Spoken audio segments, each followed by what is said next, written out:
Okay, what we have here is my case tractor. I promised you guys I'd have some videos for you. These are the factory headlights, I believe. They got bars on here that mount them. It goes all the way across, and they appear to be very original equipment. I can't honestly tell. This is that hydraulic line I installed. There's my front hydraulic pump. Now over here on the flat wheel drive, back in here is that square-headed bolt right there, and there's a lock nut. So you release that lock nut, take the square-headed bolt, you run it up, then you come back here and you grab your wheel and you push it in.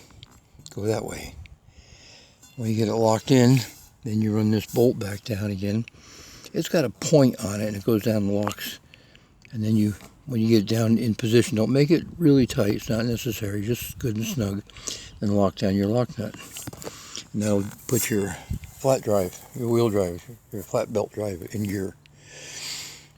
Anyway,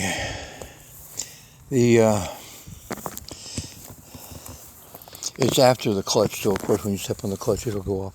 But when you got this running along with the tractor, it's quite noisy. I don't care for it running, so I leave it unengaged. You can take this off and you can put a hydraulic drive on here. You can run a belt, a regular belt up in here to get things, drive other things, but basically it's a flat belt drive. And I was amazed they actually stay on in place. Now, down here to the situation of that anchor position for a drawbar. It's right there. It's actually supposed to be up here on this link, so it can swing that whole radius back there on that lock plate. I'll take you around the other side and show it to you. But that radius on the lock plate back there is not the correct one for this tractor, because my drawbar is pivoted at a different location. I got a lot of equipment on here, but you can't use that drawbar lock plate because it just won't go into the right position. The first couple of off of right and left of center are fine, but you can't get to the other edges. Anyway, I have a hydraulic pump mounted in here, which runs my log splitter here, and got a big tank on it. Big reason. Anyway, the tires here are definitely big. They're 11.2 1034s. You can see that right there, I think. 1034s. And I need a new one on the other side. I don't have factory gauges here, as you can see. I got lights. I'll put an ammeter in there. That's an ammeter.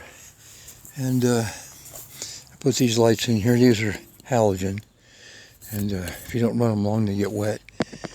But I just put a 12-volt battery in here. And the only thing I changed was these light bulbs.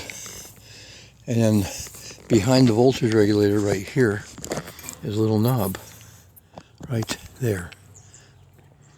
And you can turn that knob up to your voltage rises.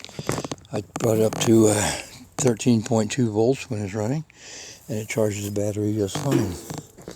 There's that step. And I'd really like to get the rubber springs for the seat, but I know they're expensive as all get out. And that's about it. So anyway, I got my SMV on here, so I can drive the vehicle on the road right up there. So that's it. That's a little tour. Oh, my steering, by the way, is U-joint style. Comes down here, goes just U-joint, and it goes forward to another U-joint, and disappears into there and does whatever it needs to do. The radiator is brand new on this. Carburetor's not. I know the exhaust is the wrong shape, wrong style, but I gotta take care of that later. And that's the tractor in general. And like I was told, this is supposed to be a 1956 employees tractor. And May very well be that. I don't know. I'll have to find out later. Anyway, that's it. Goodbye to y'all.